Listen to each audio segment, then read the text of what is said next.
आपको तस्वीरें दिखाएंगे जोधपुर से फर्स्ट इंडिया के खास कार्यक्रम की खास तस्वीरें। सूर्य नगरी में आकर गजेंद्र सिंह शेखावत जी के लिए कुछ कहना या एवी दिखाना वो सूर्य को दिए दिखाने जैसा है, लेकिन फिर भी ये कोशिश हम कर रहे हैं। एवी प्लीज।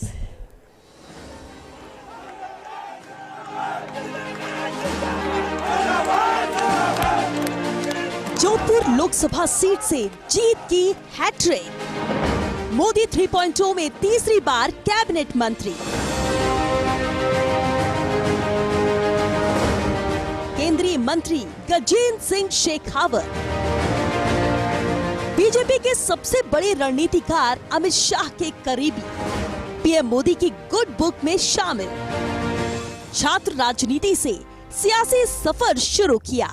1992 में बने जय नारायण व्यास यूनिवर्सिटी में छात्र संघ अध्यक्ष। बास्केटबॉल और बैडमिंटन के अच्छे खिलाड़ी। बाड़मेर और जैसलमेर के सीमावर्ती इलाकों में आरएसएस के साथ काम किया। फेलोशिप समिति के अध्यक्ष, अखिल भारतीय खेल परिषद के सदस्य बने। वित्त संबंधी स्थायी समिति के सदस्य के रूप में भी काम किया। बीजेपी किसान मोर्चा के महासचिव बनने तक अपने नेतृत्व कौशल का लोहा मनवाया। गजेंद्र सिंह शेखावत को अपने वक्तृत्व कौशल के लिए जाना जाता है। अपने क्षेत्र में गज्जू बना के नाम से चर्चित हैं। गजेंद्र सिंह शेखावत पहली बार 2014 में जोधपुर से सांसद चुने गए। सितंबर 2017 में कृषि और किसान कल्याण राज्य मंत्री बने। जोधपुर एयरपोर्ट के विकास से लेकर एम्स के विस्तार तक में अहम योगदान रहा। गौ सेवा, गायों के संरक्षण और संवर्धन के प्रति हमेशा समर्पित। 2019 में कांग्रेस प्रत्याशी वैभव गहलोत को 2,70,000 से ज्यादा वोटों से हराया। 31 मई 2019 को मोदी 2.0 में केंद्रीय जल शक्ति मंत्री बने। मोदी सरकार के ड्रीम प्रोजेक्ट हर घर नल से जल परियोजना को मूर्त रूप दिया। सभी घरों में नल से जल उपलब्ध कराने के मिशन पर जोर शोर से काम किया। देश भर में 60% से ज्यादा घरों तक शुद्ध पेयजल पहुंचाया। जल संसाधन, नदी विकास और गंगा पुनरुद्धार में अहम योगदान रहा। छात्र राजनीति से करियर शुरू करने वाले शेखावत तीसरी बार मोदी सरकार में कैबिनेट मंत्री बने और संस्कृति और पर्यटन मंत्रालय की जिम्मेदारी मिली। दुनिया के सबसे बड़े युगे युगे भारत संग्रहालय की नींव रखी। पर्यटन मित्र और पर्यटन दीदी जैसे कार्यक्रम किए शुरू। विदेशी पर्यटकों और विदेशी मुद्रा आय में रिकॉर्ड बढ़ोतरी। आपके नेतृत्व में राज्य और देश के पर्यटन विकास में लगेंगे पंख। भारत को 2047 तक वैश्विक पर्यटन के टॉप 10 में लाने के प्रयास लाएंगे रंग। तो जोरदार तालियों के साथ स्वागत कीजिए जन सेवा, विकास और राष्ट्र निर्माण के क्षेत्र में अपनी विशिष्ट पहचान बनाने वाले गजेंद्र सिंह शेखावत जी का।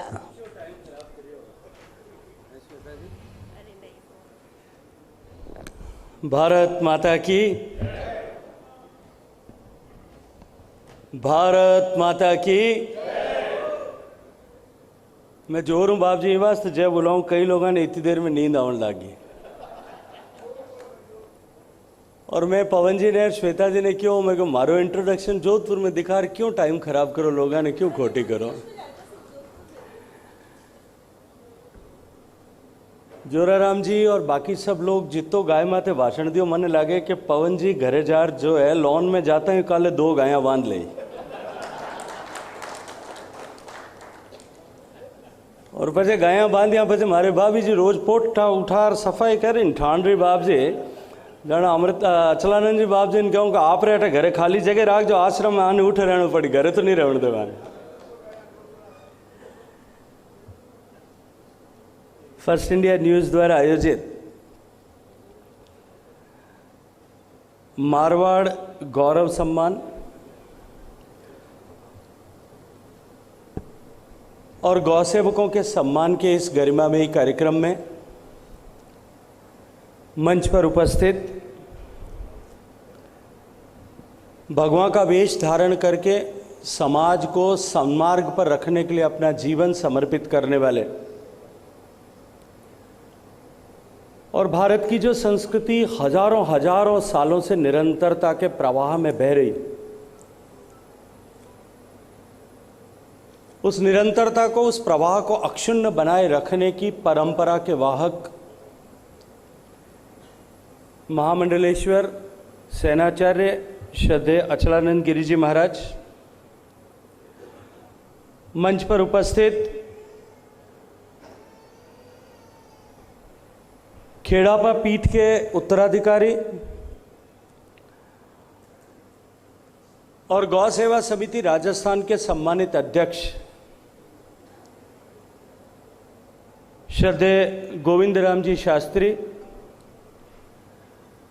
मंच पर उपस्थित बड़ा राम द्वारा के महंत रामप्रसाद जी महाराज के शिष्य श्रद्धेय मदन दास जी महाराज, राज्यसभा के सांसद, हम सब के अग्रज, हम सब के मार्गदर्शक, वरिष्ठ नेता आदरणीय श्री राजेंद्र गहलोत साहब, पशुपालन और देवस्थान मंत्री आदरणीय श्री जोराराम जी कुमावत, सामाजिक अधिकारिता और न्याय मंत्री राजस्थान आदरणीय श्री अविनाश गहलोत जी, मंच पर उपस्थित पंचायती राज और ग्रामीण विकास के राज्य मंत्री आदरणीय श्री भोपा जी महाराज, ओटाराम जी देवासी, उद्योग राज्य मंत्री मेरे छोटे भाई श्री के बिश्नोई जी, मंच पर उपस्थित जोधपुर शहर के सम्मानित विधायक आदरणीय अतुल भंसाली जी, मंच पर विराजमान हम सब के सुपरिचित, हम सब के मार्गदर्शक, राजस्थान उच्च न्यायालय के निवर्तमान न्यायाधीश श्रद्धेय श्री गोपाल जी,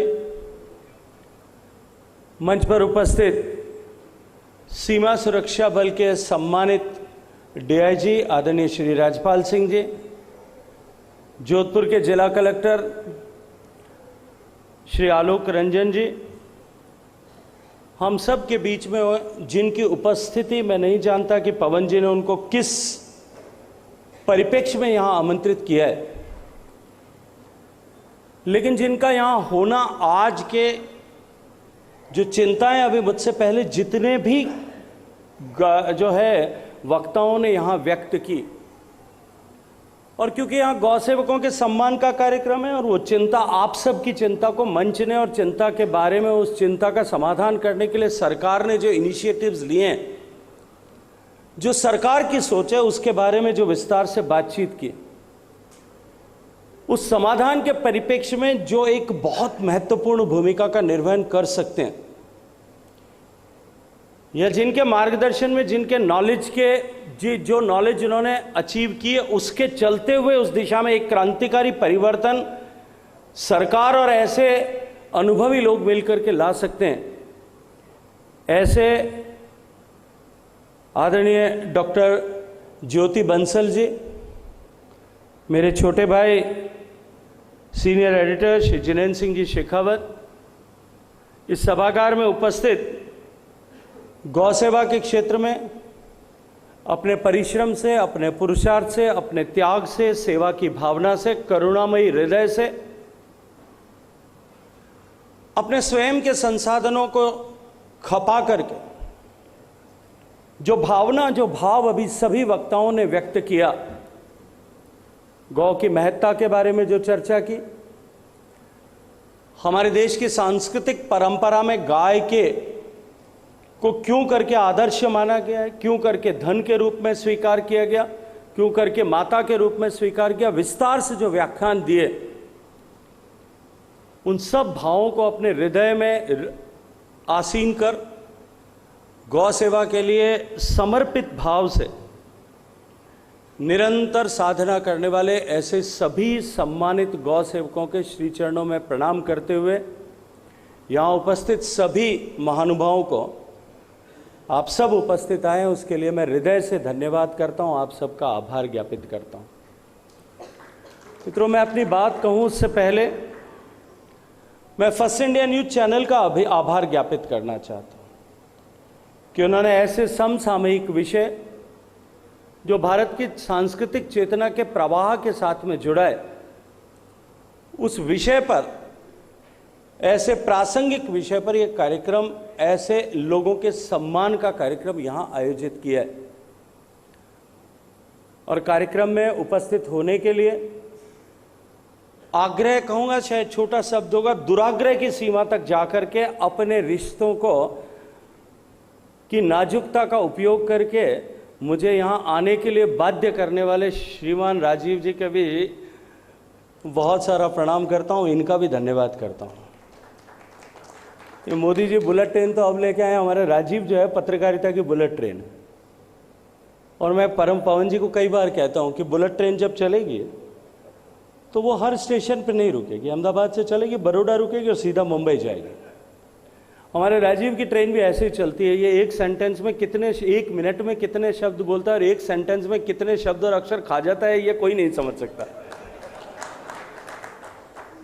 आदरणीय श्वेता जी, उपस्थित सभी महानुभाव, मित्रों, गौ सेवा, भारत में गाय की महत्ता, भारत में गाय की सांस्कृतिक पूजनीयता, मुझे लगता है इस सब के ऊपर विस्तार से सभी लोगों ने चर्चा की है। और क्योंकि यहाँ गौ साधक बैठे हैं, गौ सेवा को अपने जीवन का आयाम बनाने वाले लोग यहाँ उपस्थित हैं, इसलिए गाय की महत्ता के बारे में यहाँ विचार व्यक्त करना, इनके बारे में अपनी बात कहना और इनके बारे में अपने, इनके बीच में आकर के अपने ज्ञान को का प्रदर्शन करना, मुझे लगता है कि वो प्रासंगिक भी नहीं है और आवश्यक भी नहीं। आदरणीय पवन जी ने जब अपनी बात प्रारंभ की थी, अपने स्वागत भाषण में, अपने ओपनिंग रिमार्क्स में, उन्होंने कहा था कि गावो विश्वस्य मातरः, गाय विश्व की माता के समान है। और भारत की संस्कृति में उसको माता के रूप में पूजा गया, माता के रूप में माना गया था। ठीक उसी तरह अथर्ववेद में एक और श्लोक इसके निमित्त आता है, माता सर्वभूतानां गावै सर्व सुख प्रदा। गाय जो है वो सबको, सभी प्राणियों की माता के स्वरूप है और सबको सुख प्रदान करने वाली। ये अब एस्टैब्लिश्ड फैक्ट है, इसके बारे में हम सब लोग चर्चा करें, बातचीत करें, विचार करें। मुझे लगता है कि उसके बजाय गौ माता को लेकर के जो भारत में जिस तरह का भाव था, जो गाय की महत्ता थी और जिस महत्ता को हमने धर्म के साथ में जोड़ करके प्रतिस्थापित किया था, क्योंकि काल के प्रवाह के साथ में धर्म की रिजु, धर्म की जो डोरी है कहीं ना कहीं कमजोर हुई।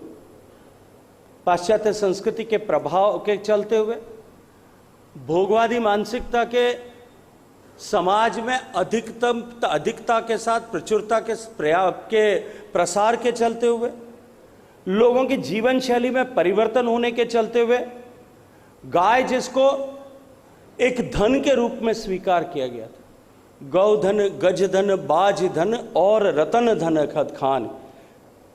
गाय धन है, हाथी धन है और घोड़ा धन।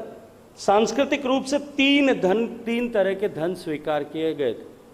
व्यक्ति की जो कैपेसिटी है, जो उसकी फाइनेंशियल स्टेटस है, वो उसकी धारित की हुई जमीन से नहीं मापी जाती थी, वो कितनी गायें रखता है इससे उसकी ताकत, उसकी जो है हैसियत, ये आंकी जाती थी। घोड़ा और हाथी सामान्य व्यक्ति के लिए रेलेवेंट नहीं था, लेकिन सेना नायकों के लिए, राजाओं के लिए वो उनके एक वैभव के प्रदर्शन और युद्ध के समय की आवश्यकता थी, इसलिए उसको एक धन के रूप में स्वीकार किया गया। लेकिन कालांतर में धीरे धीरे वो गाय जो कभी हमारे लिए धन थी, तकनीकी के बदलते हुए कालखंड में, बदलते हुए दौर में, वो आज हमारे लिए लायबिलिटी हो गई। हम सब लोग जो यहां बैठे हैं, निश्चित रूप से हम सब के मन में भाव होगा, हम सब के मन में गाय को लेकर के एक करुणा का भाव हम सब के हृदय में होगा। लेकिन जितने लोग हम सब मंच पर बैठे हैं, मंच के सामने बैठे हैं, अपने हृदय पर हाथ रख करके देखें, हम में से कितने लोग गाय व्यक्तिगत रूप से पाल रहे हैं और उसकी सेवा कर पा रहे। अभी आदरणीय जोराराम जी बात कर रहे थे, उन्होंने विस्तार के साथ में कहा, आह्वान किया कि सबको गाय रखनी चाहिए। ओटाराम जी बाप जी ने कहा कि सबको गाय रखनी चाहिए। लेकिन देश की लगभग 45% आबादी शहर में रह रही है। 30 बाई 60 मकान में धनी जो है लुगाई टावरन राखी, गाय राखी। और आने वाले समय में जिस तरह से अति तेजी के साथ में अर्बनाइजेशन बढ़, आने वाले समय में जिस तेजी के साथ में लोग जो है वो खेत से दूर हो रहे हैं।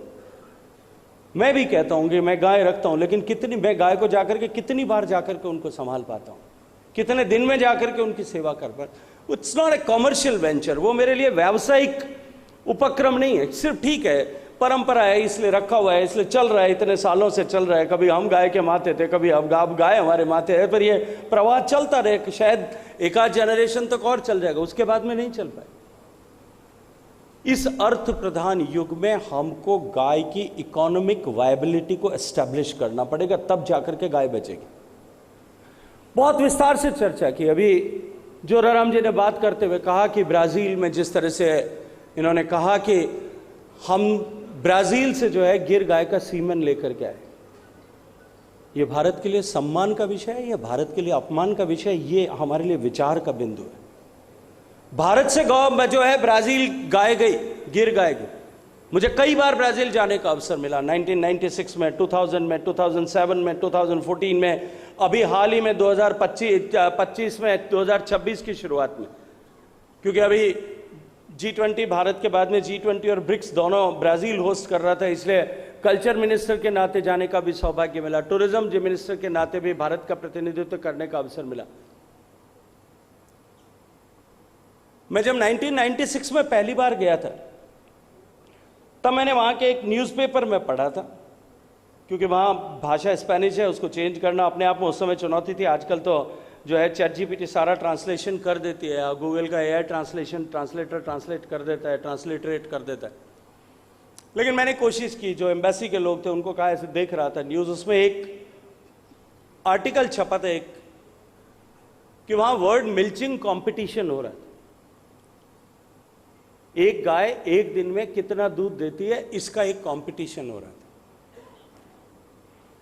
मेरे मन में उत्सुकता थी, क्योंकि गांव से जुड़ा हुआ व्यक्ति हूं, खेती करना का पुराना अनुभव भी था, शौक भी था, और खेती करते करते ही वहां पे फार्म देखने गया था। उस समय मैं दुनिया के कई सारे देशों में खेती करने का काम करता था। तो मैंने आग्रह किया, जो साथ के लोग थे उनसे कहा कि मुझे एक बार इस वर्ड मिल्चिंग कंपटीशन में जाना है। ब्राजील का विस्तार बहुत बड़ा है, लेकिन किस तरह से करके मैं वहां पहुंचा। वो जो कंपटीशन होता है उसमें 3 दिन तक गायों को पशुपालक अपनी गाय को लेकर के आते हैं। और जब मैं पशुपालक कहता हूं तो हमारे जैसा पशुपालक नहीं है कि दिन में 2, 4, 5 गाय रखता है या 10 गाय रखता है वो पशुपालक हो गया, एक गाय रेयरिंग करता है वो पशुपालक नहीं। ऑर्गेनाइज रूप से पशुपालन का लोग डेयरी का काम करते हैं। वो अपनी गायों को, अपने बेस्ट ऑफ द एनिमल को लेकर के आते हैं, कैटल को लेकर के आते हैं। 3 दिन तक वहां रख करके उसका सुबह और शाम दोनों टाइम मशीन से दूध निकालते हैं। उस 3 दिन का एवरेज आउट करते हैं। जो गांव के लोग बैठे हैं, धान सिंह जैसे, वो जानते होंगे कि अगर एक दिन का कह देंगे तो पशुपालक जो है एक दिन दूध नहीं निकालेगा, शाम को ज़्यादा दे देगी तो बाप जी कंपटीशन फेल हो जाएगा। 3 दिन तक रखते हैं ताकि एवरेज उसका सही एवरेज आ जाए। 1996 में जो अभी जोराराम जी कह रहे थे, वो बिल्कुल ठीक बात है कि उस कंपटीशन में शेरा नाम की एक गाय ने 62 लीटर दूध दिया और वो पहले पोजीशन पर एक दिन में दूध देकर के आई। गिर गाय थी। मेरे मन में भी उत्सुकता हुई कि ये गाय भारत से, ये गिर गाय भारत की यहाँ कैसे आई। फिर मैंने उसका थोड़ा खोज किया, क्योंकि हमारा जो ये भारत का कुछ हिस्सा कोस्टल बेल्ट, गोवा से लेकर के दमन दीव तक, ये हिस्सा हमारा जो है ये पुर्तगालियों के कब्जे में हुआ करता। ये पुर्तगालियों की कॉलोनी थी। गोवा तो आज़ादी के भी कई साल बाद में, गोवा मुक्ति आंदोलन जो भारतीय जनसंघ ने चलाया, उसके बाद में सरकार ने मुहिम चला करके गोवा को वापस भारत में सम्मिलित किया था। ब्राजील भी जो है डच लोगों के, पुर्तगाली लोगों की कॉलोनी हुआ करती। वहां से कोई पुर्तगालियों का एक बड़ा कोई शिष्टमंडल भारत में आया होगा, उसने अपना जहाज अलंग के पोर्ट पर एंकर किया था। अलंग क्योंकि महाराजा कृष्णदेव राय भावनगर के तहत होता था, उनके आधिपत्य में होता था। तो वो जो लोग हैं, जो पुर्तगाली जो आए थे, वो लोग आकर के और उनके अतिथि के रूप में उनके पास में कुछ दिन तक रुके थे। जब वो वापस गए तो महाराजा कृष्णदेव राय सिंह जी ने, कृष्णदेव राय सिंह जी बहुत ऐतिहासिक व्यक्ति हैं। जब देश आज़ाद हुआ और देश की 562 रियासतों ने जब कोविएंट साइन किया था गोपाल जी भाई साहब, तब पहला वॉलेंटियरली सिग्नेचर करने वाला व्यक्ति जो अगर कोई राजा था वो राजा कृष्णदेव राय सिंह भावनगर थे। उन्होंने 100 गाय और 5 नंदी उनको उपहार में दिए थे और वो अपने जहाज में वो 100 गाय और 5 नंदी लेकर के गए थे। 100 साल पूरे अभी हुए हैं उस विषय को। आज भारत में हमारे दुर्भाग्य का विषय है कि हमको वहां से अपने ब्रीड डेवलपमेंट के लिए, अपनी ही ब्रीड के डेवलपमेंट के लिए, उसको इवॉल्व करने के लिए हमको वहां से सीमन लेकर के आना पड़ रहा है। और वो जो 100 गायें हमारे यहां से लेकर के गए थे, उन 100 गायों से आज उनके पास में 65 लाख 99.99% जेनेटिकल प्योरिटी की गिर गाय है। 65 लाख हेड्स हैं उनके पास। उन्होंने कालांतर में गिर और जो हमारी ये हॉलिस्टीन होती है, इन दोनों को मिलाकर के एक नई ब्रीड भी बना ली जिसको वो हाईलैंडर कहते हैं। वो 50-50 दोनों का कॉम्बिनेशन करके एक हाईलैंडर ब्रीड भी बना ली। उसके बाद में मुझे जितनी बार ब्राजील जाने का अवसर मिला, मेरे लिए ये परमानेंट उपक्रम था। मेरे कुछ मित्र थे जो बड़ी डेयरी चलाते थे, बड़े मीडियम एग्रीकल्चर फार्म थे। ब्राज़ील में मीडियम एग्रीकल्चर का फार्म, एग्रीकल्चर फार्मर का मतलब होता है जिसके पास 1 लाख हेक्टेयर से जिसके आसपास ज़मीन हो, वो मीडियम साइड एग्रीकल्चर करने वाला है। जो स्मॉल है वो 50,000 हेक्टेयर वाला है और उससे 50,000 हेक्टेयर मतलब 3 लाख बीघा, 3.25 लाख बीघा। और लार्ज वाले जो हैं वो 3 लाख हेक्टेयर से बड़े वाले जो होते हैं वो महाराज बड़े किसान होते हैं।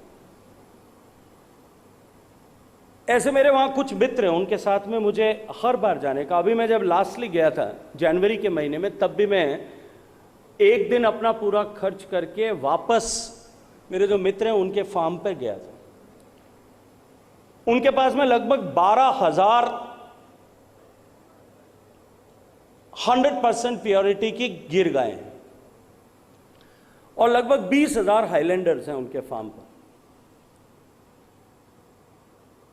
मुझे क्योंकि वो 62 लीटर पर, जैसे जोराराम जी ने कहा, वैसे मेरी भी 62 लीटर पर डे पे मेरी कल्पना शक्ति अटकी हुई थी कि उससे ज़्यादा तो आगे क्या जाएगा। तो मैंने जब एलेक्स से बात की, मैंने उससे पूछा कि अभी क्या पोजीशन है, लास्ट मिल्चिंग कंपटीशन का रिकॉर्ड क्या है। तो मुझे हाथ पकड़ करके अपने बाड़े में लेकर के गया जहाँ उनकी बेस्ट जो है कंपटीशन की गायें थी। उसने कहा कि अभी कंपटीशन होने वाला है 2026 का फरवरी के महीने में, हम अपनी गायों को तैयार कर रहे हैं। और उन्होंने मुझे अपनी 3 गायें दिखाई जो 100 लीटर से 105 लीटर एवरी डे दूध देगी। अब एक लैक्टेशन पीरियड में, जो अपने यहाँ देशी भाषा में ब्यात कहते हैं, एक ब्यात में एक बार बछड़ा होने से लेकर के अगली बार बछड़ा होने के बीच में लगभग गाय 300 से 305 दिन दूध देती। सामान्यतः अगर गिर को, थारपारकर को, हम अपनी साहिवाल को, इन सबको देखें तो 300-305 दिन देती है। ये हाईलैंड जो है या जो हॉलिस्टीन गाय है ये लगभग 320 दिन तक दूध देती है। 300-305 दिन का, जो 300 दिन का एवरेज लैक्टेशन पीरियड है एक गाय का, 1 साल का, उसमें भारत का जो एवरेज है अभी, उसके हिसाब से हमारी गाय 1000 लीटर दूध देती है। जो हमारी अच्छी ब्रीड की गिर गाय होंगी, ठीक ठाक ब्रीड की, हमारी जो एवरेज आउट करे तो हमारी थारपारकर गाय जो है वो 1500 से 1700 लीटर एक लैक्टेशन पीरियड में दूध देती है। और उनकी एक गाय जो है, अगर एलेक्स के फार्म पर एवरेज आउट करते हैं तो 60 लीटर पर डे के हिसाब से 18,000 लीटर दूध देती है। अब मुझे बताओ कि इस कंपटीशन की दुनिया में, इस इकोनॉमिक्स की दुनिया में हम कैसे टिके। उसके बाद में मैंने उससे चर्चा की, मैंने कहा यार हमारे यहाँ अनप्रोडक्टिव हो रहा है, हमारे यहाँ गाय मिलती। तो मैं उसको एक बार लेकर के आया था, बहुत साल पहले, कोई 2004-5 में मैं उसको लेकर के अपने यहाँ पे लेकर के गया। उसने मुझे कहा कि तुम कभी सक्सेसफुल हो ही नहीं सकते। इसलिए नहीं हो सकते क्योंकि उनके फार्म पर जो ब्रीड डेवलपमेंट होता है वो एक एक गाय का और एक एक बुल का, उसका कंप्लीट जेनेटिक रिकॉर्ड पिछले 10 जनरेशन का रखते। उस गाय ने कितना लीटर एवरेज दूध दिया, उसका जो है लैक्टेशन पीरियड कितना लंबा था, उस सब को वो रिकॉर्ड करते। उसके फार्म पर जो मैंने कहा कि जितनी उनके फार्म पर हाईलैंडर और गिर दोनों मिलाकर के 28,000 गायें, एवरेज रोजाना 300 बच्चे पैदा होते हैं डेली, लेकिन एक भी बच्चा जो है वो नेचुरल इंटरकोर्स से पैदा नहीं होता। अभी जोराराम जी ने सेक्स सॉर्टेड सीमन की बात की, निश्चित रूप से अभिनंदन के योग्य है। मैंने 2016, 17, 18 में जब मैं कृषि राज्य मंत्री के नाते काम करता था, तब मैंने पहली बार इसके ऊपर बात की थी। और हमारी स्पीड अलग बात है कि हम 18 में जब बात की थी, 17 में इस बात के लिए बजट में घोषित कराया था, 26 में जाकर के हमारे यहाँ पर बस्सी में राजस्थान में सेक्स सॉर्टेड सीमन का सेंटर खुला शुरू हुआ। और पिछले साल में हम 1 लाख तक शायद तक पहुंचे होंगे, 1,25,000 तक पहुंचे। तो 8 साल में हम यहाँ तक पहुंच पाए, हम अभिनंदन के योग्य हैं। लेकिन एक भी बछड़ा जो है वो सेक्स सॉर्टेड जो है नेचुरल इंटरकोर्स से पैदा नहीं होता। एक भी बछड़ी 100% सेक्स सॉर्टेड सीमन होता है, लेकिन आर्टिफिशियल जो है इंसेमिनेशन नहीं, आर्टिफिशियल इंसेमिनेशन नहीं करते 100%। तब मैं कहता हूं ये डॉक्टर ज्योति का यहां होना जो इंपॉर्टेंट है, रेलेवेंट है। 100% IVF से एम्ब्रियो ट्रांसफर करके वो बछड़ी पैदा करते हैं। और अगर समाधान हिंदुस्तान की गौवंश को बचाने का अगर कोई है, तो हमको उस जगह पर जाना पड़ेगा, टेक्नोलॉजी का उपयोग करना पड़ेगा। केवल हम AI करके जो है आर्टिफिशियल इंसेमिनेशन तक जाएंगे, उससे कुछ नहीं होने वाला।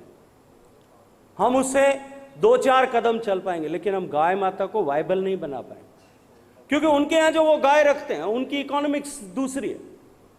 अव्वल बछड़ी पैदा नहीं होती। वो जो एलेक्स है मेरे मित्र, उनका इकोनॉमी क्या है, इकोनॉमी मॉडल ये है, वो ये कहता है मैं दूध से जितना पैसा कमाता हूं उससे दुगना पैसा जो है वो मैं बछड़ियां बेच करके कमाता हूं साहब, और जितना पैसा बछड़ी बेच करके कमाता हूं उससे दुगना पैसा जो है वो एम्ब्रियो बेच करके कमाता हूं।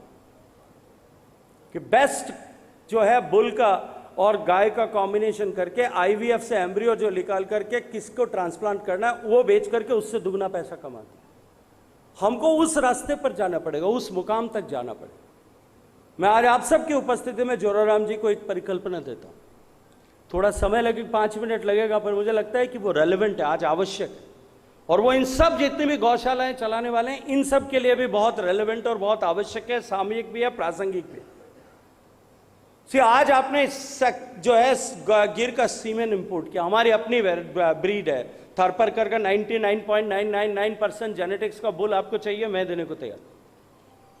हम उसको लेकर के, और जो थारपारकर जो हमारे सूरतगढ़ फार्म पे या हमारे जो है चांदन के फार्म पर या मेरे पास भी होंगी, 2-4-5 और लोगों के पास में भी मिल जाएगी।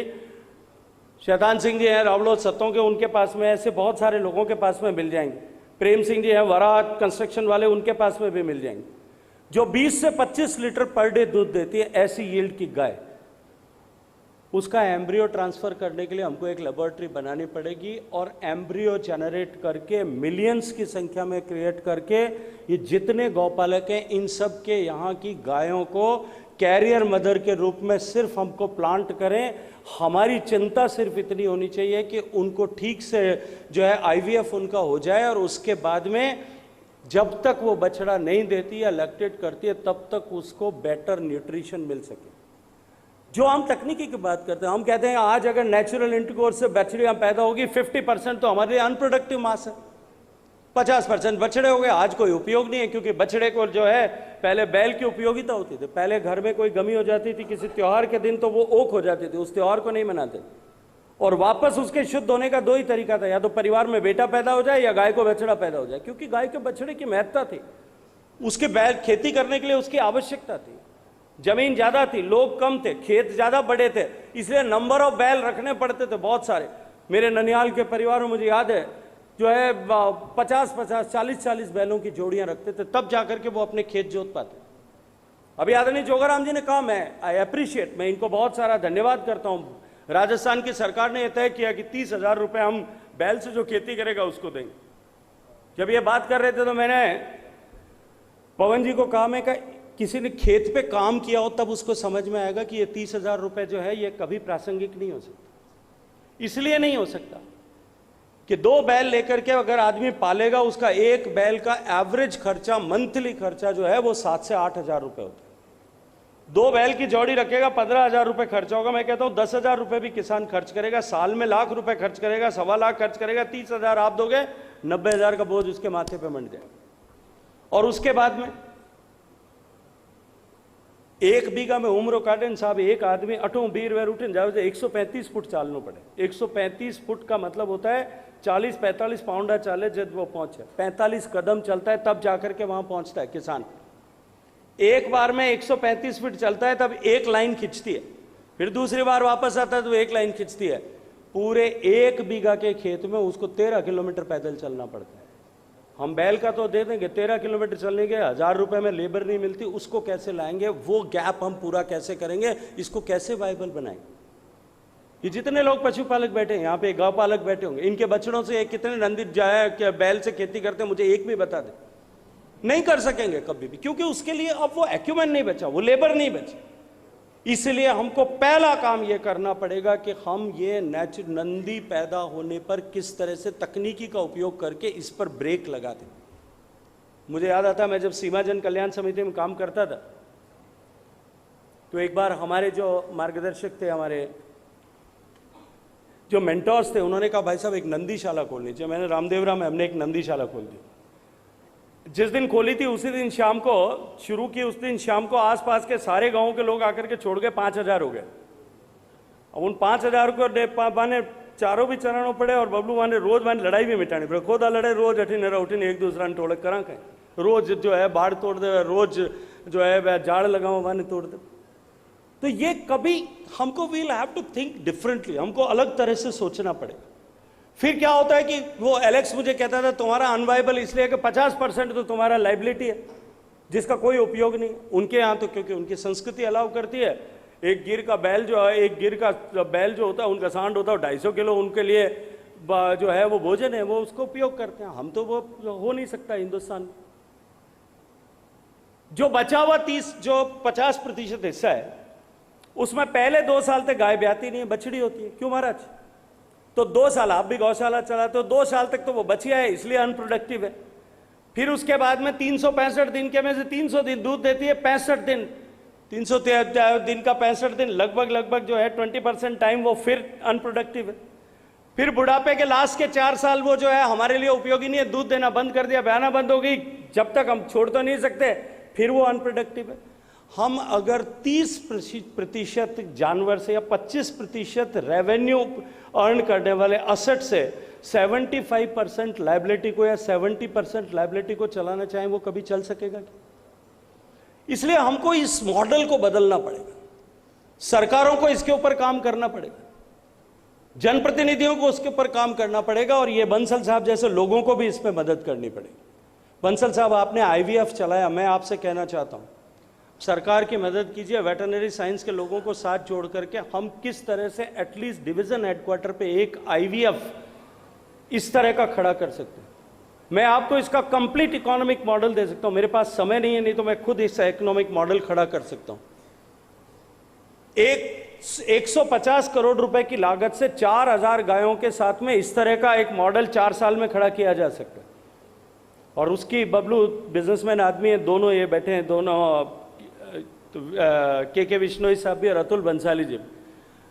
अगर कोई इस बिजनेस मॉडल पर काम करता है, 150 करोड़ रुपए की लागत पर अगर कोई इस तरह का बिजनेस मॉडल खड़ा कर दे, 5th ईयर से 50 करोड़ रुपए हर साल की रेवेन्यू, उसके ऊपर प्रॉफिट सरप्लस जनरेशन हो सकता है, इस लेवल पर उसको ले जाया जा सकता है। सरकार को सीड मनी देकर के इस तरह के मॉडल्स खड़े करने पड़े। 150 करोड़ रुपया सरकार के लिए बहुत बड़ा विषय नहीं है, लेकिन अगर हम 5 जगहों पर इस तरह के मॉडल राजस्थान में खड़े कर दें, हम अगले 5 साल में राजस्थान की गौ माता की तकदीर और तस्वीर दोनों बदल सकते हैं। राजस्थान के जितनी गौ माता है, हमारे जितने भी गौशालाओं में जितनी गौ माताएं हैं, वो सब बेस्ट ब्रीड की गाय पैदा करने की फैक्ट्री बन जाएंगे। आज चांदन की गौशाला में मैं जब मंत्री था उस महकमे का, भारत सरकार के अंडर में थारपारकर का रिसर्च सेंटर है। थारपारकर के रिसर्च सेंटर में जो गाय जिसके थन खराब हो जाते, अब तो माननीय प्रधानमंत्री जी के आशीर्वाद से फुट एंड माउथ डिजीज पे और थनैला के दोनों के फ्री वैक्सीनेशन पूरे हिंदुस्तान में भारत सरकार कर रही। लेकिन जो जिनके थन खराब हो जाते हैं फॉर वेरियस रीजन, ऐसी 2 थन या 4 थन खराब हुई हुई गाय भी 1 लाख रुपए में बिकती है सर। वो इसलिए बिकती है 1 लाख रुपए में, खरीदने वाला ये मेरे जैसा व्यक्ति ये मानता है कि मैं इससे अभी ये 4 बार और ब्याएगी, एटलीस्ट 2 बछड़ियां कर लूंगा, किस्मत होगी तो 3 हो जाएगी। एक गाय की कीमत आज 1 से 1.5 लाख रुपए है। ये जितने पशुपालक बैठे हैं ये सब जो है इससे अभी तो ये जो है समाज से मांग करके, समाज को जोड़ करके, अपना पैसा खर्च करके और ये गौशालाएं चलाते हैं। हम इसलिए इनका अभिनंदन कर रहे हैं, लेकिन ये सारा एक कॉम्पिटिटिव बिजनेस खड़ा हो सकता है, एक प्रॉस्पेरिटी लाने वाला बिजनेस खड़ा हो सकता है। हम हिंदुस्तान और राजस्थान दोनों की तकदीर और तस्वीर दोनों को बदल सकते हैं। हमको तकनीकी को साथ जोड़ करके इस पर काम करना पड़ेगा। देखिए, करुणा से, कंपैशन से, दया के भाव से कुछ दिन तक चलाया जा सकता है, अंततः नहीं चलेगा। हमको इकोनॉमिक वायबिलिटी खड़ी करने पे काम करना पड़ेगा। मैं इसलिए कहना चाहता हूं कि ये अवसर केवल सम्मान का अवसर नहीं है, ये अवसर हमारे लिए संकल्प का अवसर होना चाहिए। हम सब मिल करके, क्योंकि हम सब लोग यहाँ सरकार के प्रतिनिधि के रूप में बैठे, जनता के प्रतिनिधि के रूप में बैठे, हम सबको ये संकल्प करने की आवश्यकता। मैं कहूँगा जोराराम जी आए मेरे पास में, मैं इनको और इनके अधिकारियों को कंप्लीट मॉडल उसका दे सकता हूँ जिस पर हम इस तरह की सिस्टम खड़ा कर सकते हैं कि हम हर साल में राजस्थान में कम से कम 5 लाख बेस्ट जो है ब्रीड की, टॉप मोस्ट ब्रीड की, 99.99% प्योरिटी की ब्रीड की ऐसी गायें जो है हम नई पैदा कर सकते हैं, जिनका एवरेज मिल्किंग जो है पर लैक्टेशन पीरियड पर कम से कम भी 5400 जो है 18 लीटर पर डे के हिसाब से 300 दिन से जो है वहाँ पहुँच जाएगा, 5400 लीटर तक पहुँच जाएगा। हम 3 टाइम, 4 टाइम, 6 टाइम मल्टीप्लाई कर सकते हैं, उसकी यील्ड को मल्टीप्लाई कर सकते हैं। उसके बाद में वो ऑटोमेटिकली वो ब्रीड जो है वो जनरेट करने लग जाएगी। इसलिए हमको, हमारे लिए एक संकल्प का अवसर है, हमारे लिए केवल सम्मान का अवसर नहीं है। इस भाव के साथ में हम सबको काम करने की आवश्यकता है। मित्रों, गाय हमारी संस्कृति का हिस्सा है, हमारे लिए जो है हमारे लिए वो पूजनीय है। लेकिन धीरे धीरे हम जिस तरह से संस्कृति से, सांस्कृतिक मूल्यों से, सांस्कृतिक परंपराओं से समाज दूर हो रहा है, और वो स्वाभाविक है। इसलिए हमको उसकी इकोनॉमिक वायबिलिटी को जब तक एस्टेब्लिश नहीं करेंगे तब तक गाय को बचाना, इस तरह के करुणा के भाव से गाय को बचाना बहुत कठिन होगा। मैं आप सबको इसके लिए आप सबका अभिनंदन करते हुए कि आप सब लोग अभी, कम से कम अभी इस मुकाम तक गाय को लाने के लिए आप सब लोगों ने अपने आप को खपाया। आज अगर गाय बची हुई, आज अगर गाय जो है हम सब लोगों के बीच में सुरक्षित है, उसमें आप जैसे लोगों ने काम किया। आप जैसे लोगों ने अपना संसाधनों को खपा करके, अपने आप को खपा करके उसको बचाया। निश्चित रूप से मैंने तो प्रारंभ में भी कहा कि मैं आप सबके श्री चरणों में प्रणाम करता हूँ, आपका अभिवादन करता हूँ, आपका अभिनंदन करता हूँ। लेकिन अंततः हमको इनको इस जो ये कुछ जिस परिस्थिति में ये हैं, इस परिस्थिति से उबारने के लिए हम सबको काम करना पड़ेगा, उसके लिए हम सबको जुटना पड़ेगा। और मैं अंत में अभिनंदन करना चाहता हूँ फर्स्ट इंडिया न्यूज़ परिवार का भी, क्योंकि देखिए सामाजिक चेतना के इन सारे विषय, कर्तव्यों के लिए लोगों के जन जागरण और लोगों को एक अच्छे नागरिक और सुसंस्कारित नागरिक बनाने का दायित्व हमारे समाज में किस पर था? समाज किससे प्रेरित होता? समाज संत शक्ति से प्रेरित होता। संत प्रेरित करते थे कि समाज को सन्मार्ग पर रहना चाहिए। लेकिन क्षमा प्रार्थना के साथ मैं कहूंगा कि कितने संत हैं जो आज समाज को उस मार्ग पर चलाने के लिए काम कर रहे हैं। आश्रमों की भव्यता बढ़ रही है, आश्रमों का विस्तार हो रहा है। होड़ इस बात की है कि टीआरपी की दौड़ में कौन किससे आगे और पीछे है, इसकी चिंता हो रही है। जुडिशरी के लोग, आदरणीय गोपाल जी भाई साहब बैठे हैं, जुडिशरी के लोग समाज को सन्मार्ग पर रखने के लिए जिम्मेदार थे। आज कितने लोग उसके लिए काम कर रहे हैं? समाज की नई पीढ़ी जो है परिवार के संस्कारों से प्रेरित होती। परिवार में इस तरह के संस्कार जो हैं वो पीढ़ी दर पीढ़ी हस्तांतरित किए जाते थे, पीढ़ी दर पीढ़ी आगे दिए जाते थे। गांव में आज से 30-40 साल पहले, मेरे बचपन में गांव में समाज में इज्जत किसकी होती थी? जो व्यक्ति चरित्रवान है उसकी इज्जत होती थी, जो व्यक्ति ईमानदार है उसकी इज्जत होती थी। लोग कहते थे किसी के पास में अन्यथा रास्तों से अगर किसी के पास में पैसा आ गया तो लोग उसके लिए कहते थे कि पैसा तो पात्री का ना वो भी हो सके।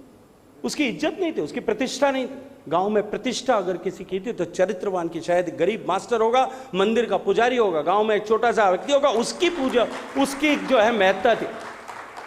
लेकिन सामाजिक संस्कारों का क्षरण हो गया, पतन हो गया। आज गांव में चाहे कहीं से भी पैसा लेकर के आ गया हो और उसने जाकर के कहीं 3 प्रोग्राम में अगर थोड़ा सा पैसा दे दिया तो वो भामाशाह हो जाएंगे। मुझे नहीं लगता कि वो भामाशाह शब्द का सही उपयोग भी है या भामाशाह का अपमान करते हैं। परिवारों के अतिरिक्त अगर किसी के पास में जिम्मेदारी थी, आज परिवारों की परिस्थिति क्या है?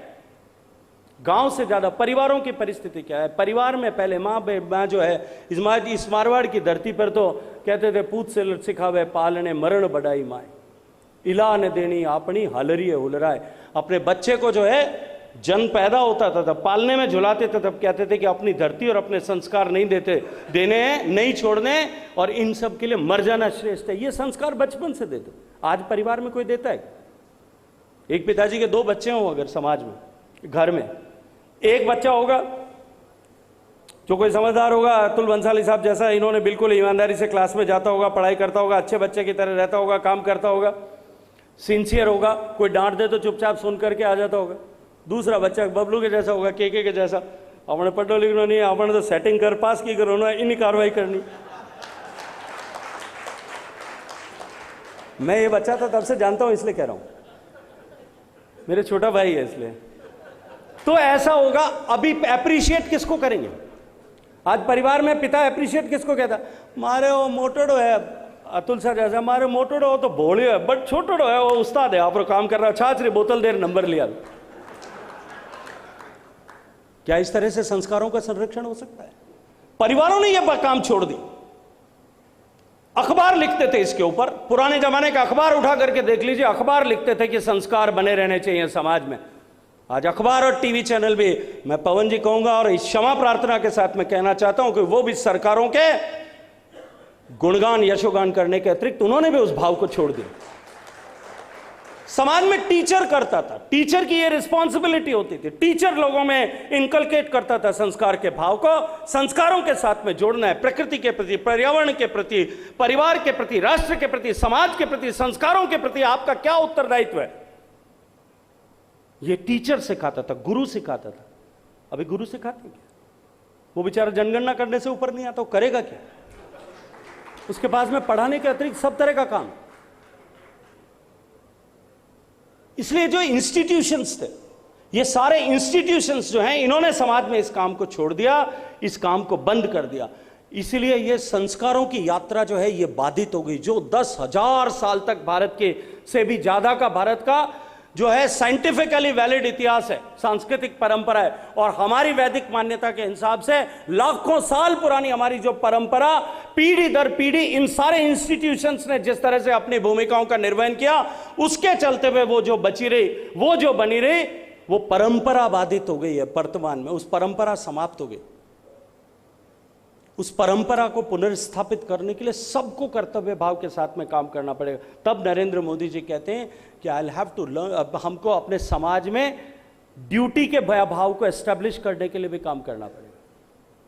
हम कैसे sense of duty, sense of responsibility towards the society, towards the nation, towards the family values, towards the national values, उसके ऊपर काम करें। This need to be established again, re establish. It is very difficult, बहुत मुश्किल है, लेकिन हमको अगर राष्ट्र को विकसित भारत बनाना है और आदर्श भारत बनाना है तो हमको इस सब पर काम करना पड़ेगा।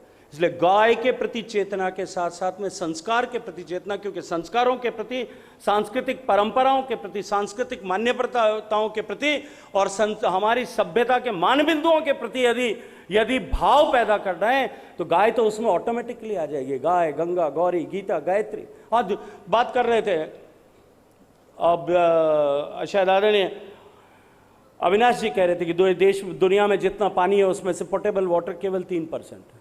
मैं पानी के मंत्री के नाते काम करता था। मैंने एक बार मेरी ग्रैंडमदर को कहा था, मैंने कहा हमारे यहाँ जल को जगदीश मानने की परंपरा, हम हाथ को पानी को हाथ में लेकर के जो है 5 नदियों को याद करके, और हमारे यहाँ नहाने से पहले, भोजन से पहले जो है नदियों का मंत्र, नद्यप मंत्र पढ़ने की परंपरा थी। लेकिन दुर्भाग्य क्या है कि दुनिया का सबसे ज्यादा जो है पोल्यूटेड वाटर बॉडीज अगर किसी देश में है तो वो भारत में। तो हम इन कॉन्ट्रेरी विषयों से बाहर कैसे निकलेंगे, इस पर हम सबको काम करने की आवश्यकता है। हम सब लोग मिलकर के संकल्प लें कि हम इन सब विषयों को एड्रेस करने के लिए काम करेंगे। सरकारों को भी, समाज को भी, मीडिया को भी, जुडिशरी को भी, सबको मिलकर के इसके ऊपर काम करना पड़ेगा। तब जाकर के जो है हम अपनी संस्कृति के मानबिंदु गाय को, गंगा को, गौरी को, गीता को, गायत्री को और भारत की राष्ट्रीय चिति को, आत्मा को बचा पाएंगे। आप सबको बहुत सारी शुभकामनाएं। मैंने भावनाओं में बह करके थोड़ा लंबी बात कह दी, मुझे क्षमा करिएगा। बहुत सारी शुभकामनाएं। भारत माता की।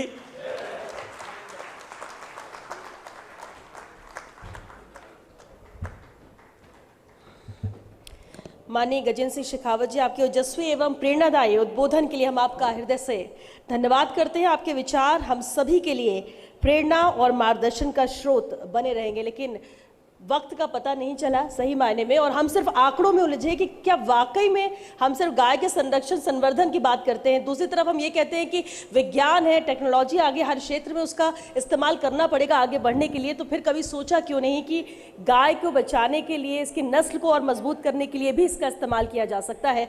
बहुत ही उपयोगी बातों का आपने जिक्र किया जो वाकई में हम सभी को सोचने पर मजबूर करती है।